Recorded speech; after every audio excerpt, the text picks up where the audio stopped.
Hello there, it's day 5 of Samantha's 7 steps, soulful steps to a successful start. I've just realised it started to rain, so we will hear the sound of the rain. Hopefully it won't rain so much that you won't be able to hear me, but we'll move straight on with this. I have to meet in this room at the moment because all the kids are off school. All you mums will understand this, and dads. And this is the only place I can come where I feel I can be quiet and do this. Otherwise, it's quite noisy beyond those doors. So, moving on to day 5. Day 5 is about support. And support's not easy, is it? It's never... Well, I wouldn't say it's never easy to get support, because I think based on your personality type, it is easier for some than others. I myself have found it quite difficult over the years, so I would have a tendency to isolate myself. So I've got one of those extroverted, introverted kind of personalities who can do things. So I used to dance in front of thousands, and I can do things which involves me being in front of people, but then in my own time I would need to have space and I would isolate myself, and that wasn't always helpful when I did that, but sometimes it was because I needed to. And actually it is important that we recognise our personality type within it all, recognise who we are, connect with who we are, and make sure that we do spend time nurturing and nourishing who we are as individuals within the whole thing. Tomorrow we're going to be talking about self-soothing, how we can do that, how we can connect with ourselves and give ourselves that space. But today it's about support. So how do we lean into support, especially if we're feeling down and low, especially if we're struggling with something, and if we're trying to make some changes, we're trying to make some positive change in our lives so we can head towards where it is we feel we have dreams for ourselves. How do we lean into support on those days when we need it? It's not easy, is it? It's not easy. So I think it's about knowing where the support comes from is important. Some of our closest family and friends who we dearly love sometimes don't understand where we're at. Maybe they're not even on the same page as we are in our lives, on our journey. So maybe they're not always the best people to get the support that you need when you feel you're trying to make some changes to move forward. Now, they can continue to support you in another level, in a different way. So there's still ways that you can connect into family and friends and receive support for other aspects of who you are and your life and your needs. There's other areas you can press in for those. But sometimes if it's about making changes, and it's about making changes which you believe changes the direction of where you're going in your life, but for a good reason, if it's about that, then sometimes those closest to us don't always understand. And that can hurt, actually, can't it? It can hurt, because we want people to understand us. We want people to walk with us on our journey, especially those who are closest to us and who we love. I think the important thing is to know, especially because they've travelled the journey with us so far, sometimes people become familiar with who we are. So they're used to seeing you in a certain way. And if they're used to seeing you in that way, even if it's probably not the best version of yourself, even if it's something that actually hasn't been that functional within the family unit or in the relationship, even though actually the changes that you want to make will actually make you happier and will make the relationship with you better, even though there's all those positives, they still want to keep you in the familiar, because if you change and you move on, then they're left feeling quite vulnerable, and they wonder if the relationship will also change for them. So it has an impact on them, even though you don't realise it. Does that make sense? So it's important to know that actually to hold that lightly within yourself. So not to become hurt, try not to allow yourself to become hurt if you're making statements of change, if you're making statements or you're trying to do something which improves you, whether it's lose weight or get a different job, sort of recreate yourself in some way, or whatever it is you're trying to do, change within your life.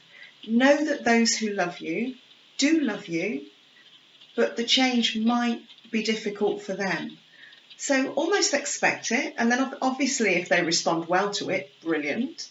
But if they do struggle with it, just extend love and kindness to them, and know that they have your best at heart, but continue then to find your support from other avenues. So maybe, like I have with Sisterhood Connections, a couple of years ago, I knew I had a vision for where I wanted to be in my life, for myself and my family and who I was meant to be in the world. But I felt like I needed the support of, let me think how I can word this, like-minded individuals. Now, I've got some great friends on the ground, don't get me wrong. I have some amazing friends who live just up the road from me, and you know who you are. If you're watching this, you know who you are. So I've got some fantastic friends who support me. I don't always lean into them for support, I have to say, because, you know, fear of rejection over the years was one of my things. So if I was struggling, I would struggle alone rather than ask for help. But actually, my friends now know that actually I'm starting to lean into their support more. And they lean into mine, and we're there for each other. So, but I knew that I needed to seek out like-minded individuals in terms of where I felt I was moving towards.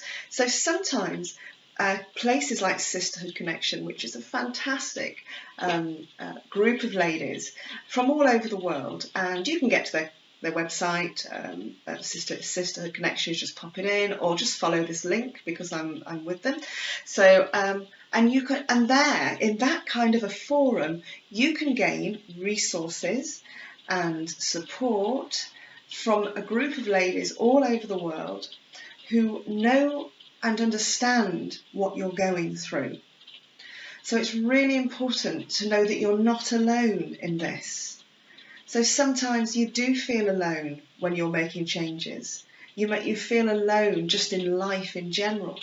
So it's really important, isn't it, to lean in to your support and also give support to others, because it's a two-way thing, isn't it? I know over the years, one of the things the reason why I didn't maybe ask for support was because I was concerned that they would ask me for support and that I wouldn't be able to help them, that I didn't value myself enough to think that what I had could help anybody. So I was frightened to ask other people for help because I thought, what if they ask me and then I don't have what they need to help them? So I think that's really important to know that often when we're trying to change, sometimes the reason why the change doesn't happen is because we don't value who we are. And that's a really important key. So, and often if we don't value who we are, we don't offer support to others because we don't think what we have has any value to anybody. And that's just not true. Because every human being on this earth has been created with the ability for great, well, they are valued. You are valued, full stop. When you are birthed and brought into this world, you have incredible amounts of value. So what value you choose to put into the world, though, as we go on in our lives, well, that's partly down to you. But know that actually your life matters. Your life does have value. And then once you know that you can sit and you care about who you are, again, let's not step into tomorrow's message about knowing your value and being able to self-soothe, go as you're walking through your journey. But just know that sometimes if you're not supporting somebody, if you feel like you're not supporting others, often it's because you don't feel like you don't feel you have any value to offer. Sometimes it can be just plain selfishness. Maybe you've just got yourself on your mind too much. And it can be because you're selfish. And that's another day. But it can be because we can be quite self-absorbed. Sometimes there's a good reason for that. Yeah. And sometimes it's just because we're not thinking, we're not conscious, we're not consciously living. And if we don't live consciously and with intention, then we don't consciously decide to meet the needs of those around us and in the world around us. So we do need to take a step back and think sometimes, actually, what am I doing with my life? Is my life all about me? What about me? What about me? What about me? Is it all about me? And what I can get and the stuff I can have? Or does my life have a bigger meaning than that? So can I give out to the world more of who I am? Can I offer support? Because then when you start offering support and you see your value, then you'll be able to move forward and make the changes that you'd also like to make for your successful start. So I'm going to leave it there. So day 5, support. Find someone that you can gain support from. Yeah, and lean into that support. Also see how you can support others. And then know your value in the world, and know that what you have to offer is important, because there's only one of you. There was never another you created, and there never will be again. So what you can bring to the world, only you can bring it. I can't bring it. I can only bring me. But you can bring you. Now that's got to excite you. It only excites you if you love who you are, right? If you're thinking, oh no, bring me, what have I got to offer? You need to step right back from that and think, thank you, God, for creating me who I am. Help me to see what I have to offer, because it's there. You just can't see it. Okay, I'm going to leave it there. I'll see you tomorrow. Day 6. Day 6. It's nearly over. It's not over till it's over. See you tomorrow. God bless. Bye.